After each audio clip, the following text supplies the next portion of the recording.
ดาวลูกมูซันคิงลูกนี่เป็นลูกแรกที่มันออกในต้นนี้นะเปิ่นเต้ากันยังได้มั่วแต่ข้าเจ้าจะเต้าที่อีเนี่ยเต้าลูก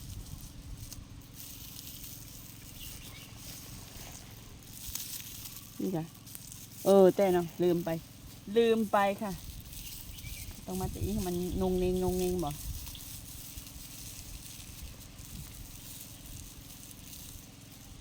ฉันจะลืมไป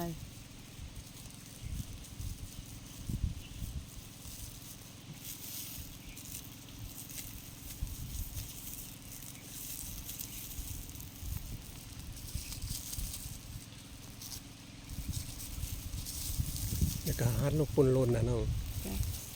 ตัวมันนี่